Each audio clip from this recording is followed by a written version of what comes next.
America ਦੇ ਵਿੱਚ ਕੋਈ ਸ਼ੱਕ ਨਹੀਂ 100% ਜਿਹੜੇ ਅਮਰੀਕਨ ਆ, ਉਹ ਕਹਿੰਦੇ ਆ ਵੀ ਜਿਹੜੇ ਕ੍ਰਿਮੀਨਲਸ ਆ, ਉਹਨਾਂ ਨੂੰ ਇੱਥੋਂ ਬਾਹਰ ਕੱਢ ਦੇਣਾ ਚਾਹੀਦਾ ਆ।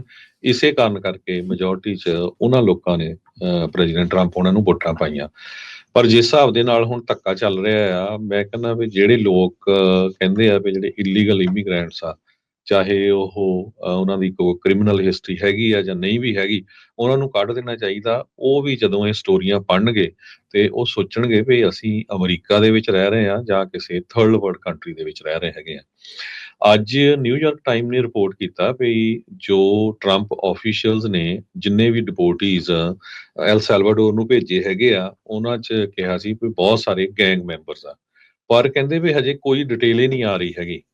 ਜਿਹੜੇ ਪਰਿਵਾਰ ਆ ਤੇ ਇਮੀਗ੍ਰੇਸ਼ਨ ਦੇ ਲਾਇਰਸ ਆ, ਉਹ ਇਹ ਫਾਈਟ ਕਰ ਰਹੇ ਹੈਗੇ ਆ ਵੀ ਜੋ ਐਲ ਸੈਲਵਾਡੋਰ ਜੇਲ੍ਹਾਂ 'ਚ ਭੇਜੇ ਆ, ਉਹਨਾਂ ਦੇ ਬਹੁਤਿਆਂ ਦੇ ਗੈਂਗਸ ਦੇ ਨਾਲ ਕਿਸੇ ਤਰ੍ਹਾਂ ਦੇ ਵੀ ਸੰਬੰਧ ਨਹੀਂ ਹੈਗੇ। ਕੋਈ ਕਿਸੇ ਤਰ੍ਹਾਂ ਦੀ ਜਿਹੜੀ ਡਿਊ ਡਿਲੀਜੈਂਸ ਆ, ਉਹ ਟਰੰਪ ਐਡਮਿਨਿਸਟ੍ਰੇਸ਼ਨ ਵੱਲੋਂ ਨਹੀਂ ਕੀਤੀ ਗਈ, ਪਰ ਧੱਕੇ ਨਾਲ ਜਿਹੜੇ ਆ ਉਹ ਉੱਥੇ ਭੇਜ ਦਿੱਤੇ ਗਏ। 200 ਤੋਂ ਵੱਧ ਲੋਕ ਸੀਗੇ। ਬਹੁਤਿਆਂ ਨੂੰ ਇਹ ਕਿਹਾ ਗਿਆ ਵਾਈਟ ਹਾਊਸ ਵੱਲੋਂ ਵੀ ਇਹ ਜੋ ਟ੍ਰੈਂਡ ਆਰਾਗੁਆ ਇੱਕ ਗੈਂਗ ਹੈਗਾ ਆ, ਬਹੁਤ ਖਤਰਨਾਕ ਗੈਂਗ ਆ, ਉਸ ਦੇ ਮੈਂਬਰ ਆ। ਇਹ 'ਚ ਕੋਈ ਸ਼ੱਕ ਨਹੀਂ, ਉਹਨਾਂ 'ਚ ਕਈ ਸਾਰੇ ਉਸ ਗੈਂਗ ਦੇ ਮੈਂਬਰ ਵੀ ਸੀਗੇ। ਪਰ ਬਹੁਤ ਸਾਰੇ ਜਿਹੜੇ ਲੋਕ ਆ, ਉਹ ਫ੍ਰੀ ਦੇ ਵਿੱਚ ਹੀ ਜਿਹੜੇ ਆ ਰਗੜੇ ਗਏ ਹੈਗੇ ਆ। ਤੇ ਟਰੰਪ ਹੋਣਾ ਨੇ ਕਹਿੰਦੇ ਵੀ ਮਿਲੀਅਨਸ ਆਫ ਡਾਲਰ ਦਾ ਇਹ ਜਿਹੜੀ ਪੇਮੈਂਟ ਦਿੱਤੀ ਹੈ ਐਲ ਸੈਲਵਾਡੋਰ ਨੂੰ। ਜਿਸ ਤਰ੍ਹਾਂ ਆਪਾਂ ਦੱਸਿਆ ਹੀ ਆ ਵੀ $6 ਮਿਲੀਅਨ ਤਾਂ ਕਿ ਜਿਹੜੇ ਕੈਦੀ ਉੱਥੇ ਰੱਖੇ ਜਾਣ। ਵੈਨਜ਼ੂਏਲਾ 'ਚ ਉਹਨਾਂ ਨੂੰ ਭੇਜ ਨਹੀਂ ਸਕਦੇ ਕਿਉਂਕਿ ਵੈਨਜ਼ੂਏਲਾ ਵਾਲੇ ਉਹ ਉਹਨਾਂ ਨੂੰ ਲੈ ਨਹੀਂ ਰਹੇ ਹੈਗੇ। ਯੂਐਸ ਦੀ ਜਿਹੜੀ ਜਸਟਿਸ ਡਿਪਾਰਟਮੈਂਟ ਆ, ਇਹ ਨਿਊਯਾਰਕ ਟਾਈਮ ਲਿਖ ਰਿਹਾ ਵੀ ਉਹ ਵਾਰ-ਵਾਰ ਨਾ ਕਰ ਰਿਹਾ ਆ ਬੇਸਿਕ ਜਿਹੜੇ ਕੁਐਸਚਨਸ ਆ, ਇਨਕੁਆਇਰੀਜ਼ ਉਹਨਾਂ ਦੇ ਜਵਾਬ ਦੇਣ ਤੋਂ। ਈਵਨ ਫੈਡਰਲ ਜੱਜ ਨੂੰ ਵੀ ਭਈ ਕਿਉਂ ਤੁਸੀਂ ਜਿਹੜੇ ਉਹ ਭੇਜੇ ਆ, ਕੀ ਉਹਨਾਂ ਦੇ ਜਿਹੜੇ ਰੈਕਡ ਹੈਗੇ ਆ।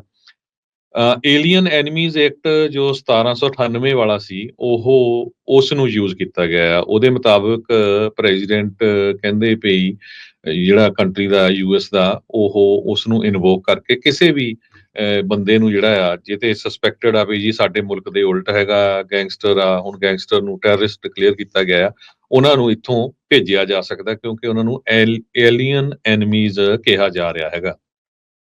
ਜੋ ਕੋਰ ਡਾਕੂਮੈਂਟਸ ਆ, ਉਹ ਸੋਮਵਾਰ ਨੂੰ ਫਾਈਲ ਕੀਤੇ ਗਏ ਸੀ senior immigration custom enforcement official Robert Serna ਵੱਲੋਂ। ਉਹਦੇ ਵਿੱਚ ਉਹਨਾਂ ਨੇ ਕਿਹਾ ਵੀ ਸਾਰੇ ਜਿਹੜੇ ਇੰਡੀਵਿਜੂਅਲ ਆ, ਉਹਨਾਂ ਨੂੰ ਇਨਵੈਸਟੀਗੇਟ ਕੀਤਾ ਗਿਆ, ਵੈਟ ਕੀਤਾ ਗਿਆ, ਤੇ ਉਹਨਾਂ ਦੇ ਜਿਹੜੀ ਸਰਵੇਲੈਂਸ ਸਾਰੀ ਕੀਤੀ ਗਈ ਸੀ। ਉਹਨਾਂ ਦੇ ਫਾਈਨੈਂਸ਼ੀਅਲ ਟ੍ਰਾਂਜੈਕਸ਼ਨਸ ਚੈੱਕ ਕੀਤੇ ਗਏ ਸੀ। ਬਹੁਤ ਸਾਰੇ ਇੰਟਰਵਿਊਜ਼ ਵਿਕਟਮਸ ਦੇ ਕੀਤੇ ਗਏ ਸੀਗੇ। ਪਰ ਜਿਸ ਜਿਸ ਤਰ੍ਹਾਂ ਮੈਂ ਤੁਹਾਨੂੰ ਦੱਸਿਆ ਵੀ ਬਹੁਤ ਸਾਰੇ ਜਿਹੜੇ ਪਰਿਵਾਰ ਆ ਜਾਂ ਇਮੀਗ੍ਰੇਸ਼ਨ ਲਾਇਰਸ, ਉਹ ਕਹਿ ਰਹੇ ਵੀ ਉਹਨਾਂ ਦੇ ਤਾਂ ਕੋਈ ਬਹੁਤੇ ਲੋਕਾਂ ਦੇ ਤਾਂ ਕਿਸੇ ਦੇ ਡੇਂਜਰਸ ਅਫੈਂਸਸ ਜਾਂ ਉਦਾਂ ਦੀਆਂ ਕਨਵਿਕਸ਼ਨ ਹੈ ਹੀ ਨਹੀਂ। ਕਈਆਂ ਦੇ ਤਾਂ ਇੱਕ ਵੀ ਕਨਵਿਕਸ਼ਨ ਨਹੀਂ। ਈਵਨ ਖੁਦ ਜਿਹੜਾ ਇਹ ਆਫੀਸਰ ਹੈਗਾ ਆ ਇਮੀਗ੍ਰੇਸ਼ਨ ਦਾ, ਇਸ ਨੇ ਖੁਦ ਮੰਨਿਆ ਹੈਗਾ, ਐਕਨੋਲੇਜ ਕੀਤਾ ਆ ਵੀ ਬਹੁਤ ਸਾਰੇ ਮੈਨੀ did not have criminal ਰੈਕਡ in American courts, though he said that did not mean they would pose a limited threat। ਹੁਣ ਜੇ ਉਹਨਾਂ ਦੇ ਹੈ ਨਹੀਂ, ਤੁਸੀਂ ਕਿੱਦਾਂ ਸੋਚੋਗੇ। ਪਰ ਕਹਿੰਦੇ ਵੀ ਉਹਨਾਂ ਦੀ ਜਿਹੜੀ ਪ੍ਰੋਕਸੀਮਿਟੀ ਸੀ, ਉਹ ਟ੍ਰੈਂਡ ਆਰਾਗੋਆ ਮੈਂਬਰਸ ਦੇ ਲਾਗੇ ਸੀਗੀ। ਸੋ ਉਹਨਾਂ ਨੇ ਜਦੋਂ ਘਰਾਂ ਦੇ ਵਿੱਚ, ਕਾਰਾਂ ਦੇ ਵਿੱਚ ਛਾਪੇ ਮਾਰੇ ਤੇ ਉਹਨਾਂ ਨੂੰ ਜਿਹੜਾ ਫੜਿਆ ਗਿਆ। ਲਿੰਡਸੇ ਇੱਕ ਟੌਕਜ਼ੀ ਲੌਕਸੀ ਕਰਕੇ ਇੱਕ ਵਕੀਲ ਆ ਇਮੀਗ੍ਰੇਸ਼ਨ ਡਿਫੈਂਡਰਸ ਲਾ ਸੈਂਟਰ ਦੇ, ਉਹ ਕਹਿੰਦੇ ਵੀ ਮੇਰਾ ਇੱਕ ਕਲਾਇੰਟ ਆ, ਬੜਾ ਯੰਗ ਪ੍ਰੋਫੈਸ਼ਨਲ, 30 ਸਾਲਾਂ ਦੀ ਉਮਰ ਵਾਲਾ, ਜੋ ਆਰਟ ਇੰਡਸਟਰੀ ਦੇ ਵਿੱਚ ਕੰਮ ਕਰਦਾ ਸੀ। ਉਸ ਨੂੰ ਜਿਹੜਾ ਡਿਟੈਂਸ਼ਨ 'ਚ ਰੱਖਿਆ ਗਿਆ। ਜਦੋਂ ਯੂਐਸਏ ਦੇ ਵਿੱਚ ਐਂਟਰ ਹੋਇਆ ਸੀ, ਉਸਨੇ ਅਪਲਾਈ ਕੀਤਾ ਸੀ ਲੀਗਲੀ ਸਾਰਾ ਕੁਛ, ਜੋ CBP1 ਐਪ ਹੈਗੀ ਆ, ਆਨਲਾਈਨ ਉਸ ਨੂੰ ਯੂਜ਼ ਕਰਕੇ। ਤੇ ਸਿਰਫ ਉਹਨੂੰ ਉਹਦੇ ਤੇ ਸਸਪੀਸ਼ਨ ਇਸ ਕਰਕੇ ਕੀਤਾ ਗਿਆ ਵੀ ਉਸ ਦੀ ਬਾਂਹ ਦੇ ਉੱਤੇ ਇੱਕ ਟੈਟੂ ਬਣਾਇਆ ਹੋਇਆ ਸੀ, ਤੇ ਉਹਨੂੰ ਕਹਿੰਦੇ ਵੀ ਓਪਰਚੁਨਿਟੀ ਵੀ ਨਹੀਂ ਦਿੱਤੀ ਗਈ ਵੀ ਉਹਦੀ ਕੋਰਟ ਹੀਅਰਿੰਗ ਹੋਵੇ ਉਸ ਇਸ਼ੂ ਦੇ ਉੱਤੇ। ਸਿੱਧਾ ਚੱਕ ਕੇ ਉਹਨੂੰ ਜਿਹੜਾ ਆ ਭੇਜ ਦਿੱਤਾ ਗਿਆ। ਪਹਿਲਾਂ ਉਸ ਨੂੰ ਕੈਲੀਫੋਰਨੀਆ ਸੀ, ਕੈਲੀਫੋਰਨੀਆ ਤੋਂ ਟੈਕਸਸ ਭੇਜਿਆ ਗਿਆ। ਟੈਕਸਸ ਤੋਂ ਕਹਿੰਦੇ ਵੀ ਆਨਲਾਈਨ ਉਹਦਾ ਜਿਹੜਾ ਸਾਰੀ ਡਿਟੇਨੀ ਲੋਕੇਸ਼ਨ ਹੁੰਦੀ, ਉਹੀ ਡਿਸਅਪੀਅਰ ਕਰ ਦਿੱਤੀ ਗਈ, ਚੱਕਤੀ ਗਈ ਜੀ। ਸੋ ਬਿਲਕੁਲ, ਸੋ ਇਮੀਗ੍ਰੇਸ਼ਨ ਨੂੰ ਲੈ ਕੇ ਕਾਫੀ ਕੁਛ ਜਿਹੜਾ ਚੱਲ ਰਿਹਾ। ਜਿਹੜਾ ਏਲੀਅਨ ਐਕਟ ਆ, ਪਹਿਲਾਂ ਵੀ ਬਾਰ-ਬਾਰ ਜਿਹੜਾ ਉਹ ਦੱਸ ਰਹੇ ਆ ਵੀ ਉਹ ਅਖਤਿਆਰ ਦਿੰਦਾ ਹੈ ਸਰਕਾਰ ਨੂੰ ਬਗੈਰ ਕਿਸੇ ਹੀਅਰਿੰਗ ਤੋਂ ਤੁਸੀਂ ਉਹਨਾਂ ਨੂੰ ਡਿਟੇਨ ਕਰਕੇ ਡਿਪੋਰਟ ਜਿਹੜਾ ਉਹ ਕਰ ਸਕਦੇ ਹੈਗੇ ਆ। ਹਾਲ ਦੀ ਘੜੀ ਇਹ ਜਿਹੜਾ ਏਲੀਅਨ ਐਨਮੀ ਐਕਟ ਆ, ਇਹ ਇਹਨਾਂ ਦੇ ਦੁਆਰਾ ਲਗਾਇਆ ਗਿਆ ਹੈਗਾ ਆ ਵੈਨੇਜ਼ੁਏਲਾ ਦੇ ਗੈਂਗਸਟਰਸ ਨੂੰ ਜਿਹੜਾ ਉਹ ਲੈ ਕੇ। ਉਹ ਜਿਹੜਾ ਹਰਜੋਤ ਸਿੰਘ ਜੀ, ਇਹਦੇ ਵਿੱਚ ਇੱਕ ਦੂਜਾ ਤਰਕ ਨਾਲ ਇਹ ਵੀ ਆ ਵੀ ਹਾਂ, ਅਮਰੀਕਾ ਦੇ ਵਿੱਚ ਜੇ ਉਹਨਾਂ ਦੀ ਕ੍ਰਿਮੀਨਲ ਐਕਟੀਵਿਟੀ ਨਹੀਂ ਹੈਗੀ, ਇਹਦਾ ਮਤਲਬ ਇਹ ਨਹੀਂ ਆ ਵੀ ਉਹ ਵੀ ਦੁੱਧ ਧੋਤੇ ਆ। ਵਿੱਚੋਂ ਕਈ ਬਥੇਰੇ ਅਜਿਹੇ ਆ ਜਿਹੜੇ ਆਪਣੇ ਮੁਲਕਾਂ ਦੇ ਵਿੱਚ ਗੈਂਗਸਟਰ ਰਹੇ ਆ ਤੇ ਹੁਣ ਇੱਥੇ ਆਏ ਆ। ਆਪਾਂ ਦੇਖ ਹੀ ਰਹੇ ਆ ਵੀ ਇਹ ਇਕੱਲਾ ਵੈਨੇਜ਼ੁਏਲਾ ਵਾਲਿਆਂ ਦੇ ਨਾਲ ਹੀ ਸੰਬੰਧਿਤ ਨਹੀਂ ਹੈ। ਇਹ ਜਿਹੜੀ ਗੱਲ ਇਹ ਕਿਸੇ ਵੀ ਮੁਲਕ ਦੇ ਨਾਲ ਸੰਬੰਧਿਤ ਹੋ ਸਕਦੀ। ਆਪਾਂ ਇੰਡੀਆ ਵਾਲੇ ਵੀ ਤਾਂ ਦੇਖਦੇ ਹੀ ਆ ਇੱਥੇ ਕਿੰਨੇ ਗੈਂਗਸਟਰ ਆਏ ਆ। ਉਹ ਜ਼ਰੂਰੀ ਨਹੀਂ ਵੀ ਆਉਂਦੇ ਹੀ ਜਿਹੜਾ ਉਹਨਾਂ ਨੇ ਕੋਈ ਨਾ ਕੋਈ ਇੱਥੇ ਕ੍ਰਾਈਮ ਕੀਤਾ, ਮੇ ਬੀ ਇਵੈਂਚੁਅਲੀ ਕਰਨ ਜਾਂ ਨਾ ਕਰਨ, ਉਹ ਡਿਫਰੈਂਟ ਸਟੋਰੀ ਆ। ਪਰ ਕਈ ਵਾਰੀ ਜਿਹੜੇ ਭਗੌੜੇ ਹੁੰਦੇ ਆ, ਪਰ ਉਹ ਉਹਨਾਂ ਕੋਲ ਰਿਹਾ ਨਹੀਂ ਜਾਂਦਾ ਹੁੰਦਾ। ਉਹ ਕੰਮ ਇਦਾਂ ਦਾ ਪੁੱਠਾ ਸਿੱਧਾ ਜਿਹੜਾ ਉਹਨਾਂ ਨੇ ਕਰਨਾ ਹੀ ਹੁੰਦਾ। ਜਿਹੜਾ ਵਨਸ ਏ ਗੈਂਗਸਟਰ ਆਲਵੇਜ਼ ਏ ਗੈਂਗਸਟਰ, ਜਿਹੜਾ ਅਕਸਰ ਕਹਿ ਦਿੱਤਾ ਜਾਂਦਾ ਆ ਵੀ ਉਹ ਅਜਿਹੇ ਨਾਲੇ ਖਤਰਨਾਕ ਗੈਂਗ ਚੋਂ ਬਾਹਰ ਨਿਕਲਣਾ ਜਿਹੜਾ ਉਹ ਬੜਾ ਮੁਸ਼ਕਲ ਆ।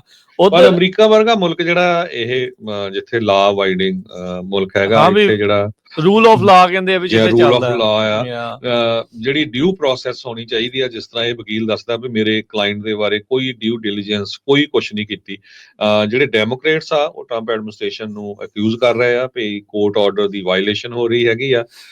ਟਰੰਪ ਐਡਮਿਨਿਸਟ੍ਰੇਸ਼ਨ ਡਿਪੋਰਟ ਕਰ ਰਿਹਾ ਇਮੀਗ੍ਰੈਂਟਸ ਨੂੰ ਬਿਨਾਂ ਕਿਸੇ ਡਿਊ ਪ੍ਰੋਸੈਸ ਤੇ, ਸੋਲੀ ਔਨ ਦੇਅਰ ਨੈਸ਼ਨੈਲਿਟੀ ਬੇਸ ਦੇ ਉੱਤੇ। ਸੈਨੇਟਰ ਡਿਕ ਡਰਬਨ ਜੋ ਡੈਮੋਕ੍ਰੇਟ ਆ ਇਲੀਨੋਇਸ ਦੇ, ਉਹਨਾਂ ਨੇ ਇਹ ਕਿਹਾ, ਕਹਿੰਦੇ ਵੀ ਜਿਹੜੀਆਂ ਕੋਰਟਾਂ ਹੁੰਦੀਆਂ ਅਮਰੀਕਾ ਦੇ ਵਿੱਚ, ਕੋਰਟਸ ਡਿਸਾਈਡ ਕਰਦੀਆਂ ਵੀ ਬੰਦਾ ਜਿਹੜਾ ਉਸਨੇ ਕੋਈ ਲਾ ਬ੍ਰੇਕ ਕੀਤਾ ਜਾਂ ਨਹੀਂ। ਨਾਟ ਏ ਪ੍ਰੈਜ਼ੀਡੈਂਟ ਐਕਟਿੰਗ ਸੋਲੋ। 260 ਲੋਕਾਂ ਨੂੰ ਐਲ ਸੈਲਵਾਡੋਰ ਦੇ ਵਿੱਚ ਪਿਛਲੇ ਵੀਕਐਂਡ ਦੇ ਦੌਰਾਨ ਡਿਪੋਰਟ ਕੀਤਾ ਗਿਆ। 137 ਜਾਣੇ ਥਰੂ ਏਲੀਅਨ ਐਨਮੀਜ਼ ਐਕਟ ਤੇ 101 ਜਾਣੇ ਜਿਹੜੇ ਵੈਨੇਜ਼ੁਏਲਨ ਸੀਗੇ ਉਹ ਨਾਰਮਲ ਇਮੀਗ੍ਰੇਸ਼ਨ ਪ੍ਰੋਸੀਡਿੰਗ ਦੇ ਅੰਡਰ ਕੀਤੇ ਗਏ ਸੀ। ਜਿਹੜੇ ਵਕੀਲ ਆ ਉਹ ਕਹਿੰਦੇ ਈਵਨ ਵਾਰ ਟਾਈਮ ਕੰਡੀਸ਼ਨ, ਜੇ ਜੰਗ ਵੀ ਲੱਗੀ ਹੋਵੇ ਉਹਦੇ ਵਿੱਚ ਵੀ ਡਿਟੇਨੀਜ਼ ਆਰ ਇੰਟਾਈਟਲ ਟੂ ਡਿਊ ਪ੍ਰੋਸੈਸ। ਸੋ ਇਹ ਗੱਲਾਂ ਤਾਂ ਜਿਹੜੀਆਂ ਹਰਜੋਤ ਸਿੰਘ ਜੀ ਹੈਗੀਆਂ ਆ, ਉਧਰ ਇਮੀਗ੍ਰੈਂਟਸ ਕਹਿੰਦੇ ਵੀ ਡਿਸਅਪੀਅਰ ਹੋ ਰਹੇ ਆ ਯੂਐਸ ਦੇ ਡਿਟੇਨੀ ਟਰੈਕਿੰਗ ਸਿਸਟਮ ਤੋਂ। ਜਿੱਦਾਂ ਲੋਕ ਡਿਪੋਰਟ ਕਰ ਦਿੱਤੇ ਗਏ ਆ, ਉਹ ਨਾਲ ਦੇ ਨਾਲ ਹੀ ਕਹਿੰਦੇ ਵੀ ਉਹਨਾਂ ਦੀ ਇਨਫੋਰਮੇਸ਼ਨ ਚੁੱਕ ਦਿੱਤੀ ਜਾ ਰਹੀ ਆ। ਵੈਨੇਜ਼ੁਏਲਾ ਲਈ ਜਿਹੜੇ ਇਸ ਫਲਾਈਟ ਦੇ ਵਿੱਚ ਇੱਕ 26 ਸਾਲਾਂ ਦਾ ਬਾਰਬਰ ਸੀਗਾ ਤੇ ਉਸ ਦੇ ਨਾਲ ਕਈ ਹੋਰ ਦਰਜਨਾਂ ਵੈਨੇਜ਼ੁਏਲਾ ਦੇ ਮਾਈਗ੍ਰੈਂਟ ਸੀਗੇ। ਜਿਹੜੀ ਫੈਸਿਲਿਟੀ ਟੈਕਸਸ ਦੇ ਵਿੱਚ ਡਿਟੈਂਸ਼ਨ ਫੈਸਿਲਿਟੀ ਦੇ ਵਿੱਚ ਆ, ਉੱਥੇ ਉਹਨਾਂ ਨੂੰ ਰੱਖਿਆ ਗਿਆ ਸੀ, ਜਿੱਥੇ ਚਿੱਟੇ ਕੱਪੜੇ ਹੈਂਡਕਫ ਪਾ ਕੇ ਤੇ ਬਾਅਦ ਦੇ ਵਿੱਚ ਕਿੱਥੇ ਲੈ ਗਏ ਆ, ਕਹਿੰਦੇ ਵੀ ਉਹਦੀ ਕੋਈ ਕਿਸੇ ਦੇ ਕੋਲ ਜਾਣਕਾਰੀ ਨਹੀਂ ਹੈਗੀ। ਕਹਿੰਦੇ ਵੀ 24 ਘੰਟਿਆਂ ਬਾਅਦ ਕਰਵੈਲੋ ਦਾ ਨਾਮ ਯੂਐਸ ਦੀ ਜਿਹੜੀ ਆਈਸ ਦੀ ਆਨਲਾਈਨ ਡਿਟੇਨੀ ਲੋਕੇਟਰ ਆ ਉਸ ਦੇ ਵਿੱਚੋਂ ਗਾਇਬ ਹੋ ਗਿਆ। ਉਸ ਦੀ ਵਾਈਫ ਜੋਆਨੀ ਸਾਂਚੇਜ਼ ਨੂੰ ਬਾਅਦ ਦੇ ਵਿੱਚ ਪਤਾ ਲੱਗਾ ਵੀ ਜਿਹੜਾ ਅਲ ਸਲਵਾਡੋਰ ਦੇ ਵਿੱਚ ਘੱਲਿਆ ਗਿਆ ਆ ਵੀ ਉਹਦਾ ਘਰ ਵਾਲਾ ਵੀ ਉਹਦੇ ਵਿੱਚ ਸ਼ਾਮਲ ਆ, ਵੀ ਉਹ ਇੱਕ ਬਾਰਬਰ ਆ, ਉਹ ਨਾਈ ਸੀਗਾ। ਤੇ ਸੈਂਚੇਜ਼ ਕਹਿੰਦੀ ਹੈ ਵੀ ਉਹਦਾ ਘਰ ਵਾਲਾ ਗੈਂਗ ਦਾ ਮੈਂਬਰ ਨਹੀਂ ਆ। ਤੇ ਕਹਿੰਦੇ ਵੀ ਮੈਨੂੰ ਕੋਈ ਲੌਜਿਕ ਨਹੀਂ ਇਸ ਐਕੁਇਜ਼ੀਸ਼ਨ ਦੇ ਵਿੱਚ ਸਮਝ ਆ ਜਿਹੜਾ ਉਹ ਆ ਰਿਹਾ ਵੀ ਇਹ ਵੈਨੇਜ਼ੁਏਲਾ ਦੇ ਟ੍ਰੈਂਡ ਰਗੂਆ ਗੈਂਗ ਦੇ ਨਾਲ ਇਸ ਨੂੰ ਕਿੱਦਾਂ ਜਿਹੜਾ ਜੋੜ ਕੇ ਫਿਰ ਚੱਕ ਕੇ ਤੇ ਫਿਰ ਇਵੈਂਚੁਅਲੀ ਜਿਹੜਾ ਉਸ ਨੂੰ ਅਲ ਸਲਵਾਡੋਰ ਦੇ ਵਿੱਚ ਘੱਲ ਦਿੱਤਾ ਜਿਹੜਾ ਹੋ ਗਿਆ ਆ। ਸੋ ਅਲ ਸਲਵਾਡੋਰ ਦੀ ਪ੍ਰਿਜ਼ਨ ਦੇ ਵਿੱਚ ਇਸ ਮੌਕੇ 200 ਤੋਂ 300 ਜਿਹੜੇ ਡਿਟੇਨੀ ਆ ਅਮਰੀਕਾ ਨੇ ਇਮੀਗ੍ਰੈਂਟਸ ਆ ਉਹਨਾਂ ਨੂੰ, ਇਲੀਗਲ ਇਮੀਗ੍ਰੈਂਟਸ ਉਹਨਾਂ ਦੇ ਹਿਸਾਬ ਦੇ ਨਾਲ ਵੀ ਉਹਨਾਂ ਨੂੰ ਉੱਥੇ ਘੱਲ ਦਿੱਤਾ ਗਿਆ ਹੈਗਾ ਆ। ਸੋ ਕਹਿੰਦੇ ਵੀ ਵੈਨੇਜ਼ੁਏਲਾ ਦੀ ਪ੍ਰਿਜ਼ਨ ਦੀ ਜਿਹੜਾ ਇਹ ਗੈਂਗ ਸ਼ੁਰੂ ਹੋਇਆ ਸੀ ਟ੍ਰੈਂਡ ਡੇ ਅਰੂਗਵਾ, ਉਹ ਹੁਣ ਯੂਐਸ ਦੀ ਪੋਲਿਟਿਕਸ ਦਾ ਇੱਕ ਕੇਂਦਰ ਬਿੰਦੂ ਬਣ ਜਾਊਗਾ। ਕਿਸੇ ਨੇ ਕਦੀ ਸੋਚਿਆ ਜਿਹੜਾ ਉਹ ਨਹੀਂ ਸੀ। MS-13 ਦਾ ਆਪਾਂ ਬਹੁਤ ਰੌਲਾ ਜਿਹੜਾ ਉਹ ਸੁਣਦੇ ਰਹੇ ਆ, ਪਰ ਹੁਣ ਵੈਨੇਜ਼ੁਏਲਾ ਦਾ ਜਿਹੜਾ ਗੈਂਗ ਆ ਉਸ ਦੀ ਚਰਚਾ ਜਿਹੜੀ ਸਭ ਤੋਂ ਵੱਧ ਹੋ ਰਹੀ ਆ, ਖਾਸ ਕਰਕੇ ਜਿਹੜੀ ਫਲਾਈਟ ਅਲ ਸਲਵਾਡੋਰ ਨੂੰ ਉਸ ਦੇ ਵਿੱਚ ਗਈ ਹੈਗੀ ਆ। ਸੋ ਇਹ ਇੱਕ ਨਹੀਂ, ਇਦਾਂ ਦੇ ਕਈ ਜਿਹੜੇ ਅਜਿਹੇ ਬੰਦੇ ਨੇ ਜਿਹੜੀ ਇਹਨਾਂ ਫਲਾਈਟਸ ਦੇ ਵਿੱਚ ਕਦੋਂ ਚੱਕੇ, ਕਿੱਥੇ ਚੱਕੇ ਤੇ ਉਸ ਤੋਂ ਬਾਅਦ ਚ ਡਾਟਾ ਹੀ ਜਿਹੜਾ ਉਹਨਾਂ ਦਾ ਚੱਕ ਦਿੱਤਾ ਗਿਆ। ਉਹਨਾਂ ਦੇ ਬਾਰੇ ਕੋਈ ਜਾਣਕਾਰੀ ਨਹੀਂ ਆ, ਕਿਤੋਂ ਕੁਛ ਕਹਿੰਦੇ ਵੀ ਪਤਾ ਨਹੀਂ ਲੱਗ ਰਿਹਾ ਵੀ ਉਹ ਘੱਲ ਜਿਹੜੇ ਉਹ ਕਿੱਥੇ ਗਏ ਹੈਗੇ ਆ।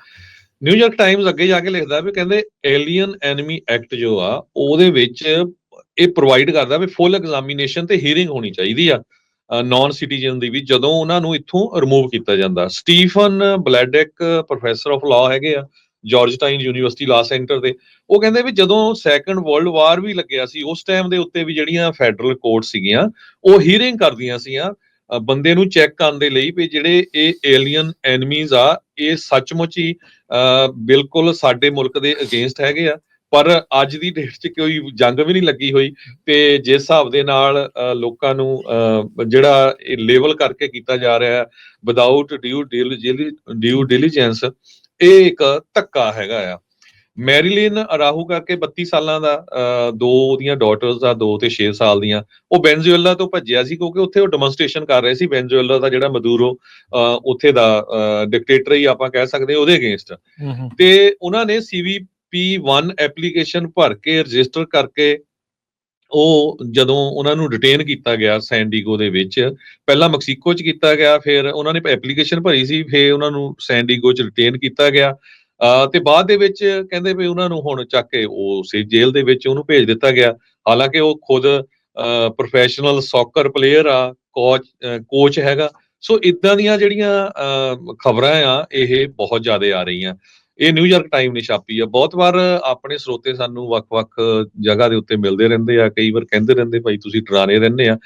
ਅਸੀਂ ਡਰਾਣੇ ਨਹੀਂ, ਅਸੀਂ ਜੋ ਖਬਰਾਂ ਹੋ ਰਹੀਆਂ ਤੁਸੀਂ ਸੋਚੋ ਵੀ ਕੀ ਕੁਝ ਜਿਹੜਾ ਵਾਪਰ ਰਿਹਾ ਹੈਗਾ। ਕੋਈ ਮਾੜੀ ਜਿਹੀ ਇਨਸੀਡੈਂਟ ਦੇ ਉੱਤੇ ਵੀ ਜਿਹੜੀ ਅਗਲੀ ਖਬਰ ਆਪਾਂ ਸਾਂਝੀ ਕਰਨੀ ਆ ਨਾ, ਖਾਸ ਕਰਕੇ ਬਹੁਤ ਸਾਰੇ ਜਿਹੜੇ ਆਪਣੇ ਲੋਕ ਆ ਜਿਹੜੇ ਖੁਦ ਇਮੀਗ੍ਰੈਂਟ ਹੈਗੇ ਆ, ਲੀਗਲੀ ਆਏ ਆ, ਇਲੀਗਲੀ ਆਏ, ਜਿੱਦਾਂ ਮਰਜ਼ੀ ਆਏ ਹੈਗੇ ਆ, ਉਹ ਵੀ ਬਹੁਤ ਖੁਸ਼ ਹੁੰਦੇ ਆ ਵੀ ਹਾਂ ਸਾਰੇ ਚੱਕ ਕੇ ਮਾਰੋ ਜਿਹੜੇ ਬੰਦੇ ਆ। ਜਦੋਂ ਤੁਸੀਂ ਇਹ ਸਟੋਰੀ ਪੜ੍ਹੋਗੇ ਨਾ, ਤੁਸੀਂ ਦੇਖੋਗੇ ਵੀ ਯਾਰ ਇਹ ਅਮਰੀਕਾ 'ਚ ਵੀ ਇਹ ਕੁਝ ਵਾਪਰ ਸਕਦਾ, ਕਿਤੇ ਉਹੀ ਤਾਂ ਨਹੀਂ ਜਿਹੜੇ ਮੁਲਕ 'ਚੋਂ ਅਸੀਂ ਡਰਦੇ ਆਏ ਸੀ ਵੀ ਸਾਡੇ ਨਾਲ ਧੱਕਾ ਹੁੰਦਾ, ਇੱਥੇ ਵੀ ਇਹ ਹੋ ਰਿਹਾ।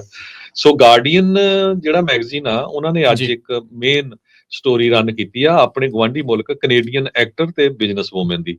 ਇਹਦੀ ਸਟੋਰੀ ਆਪਾਂ ਕਈ ਦਿਨਾਂ ਤੋਂ ਰਨ ਕਰਦੇ ਆ ਰਹੇ ਹੈਗੇ ਆ।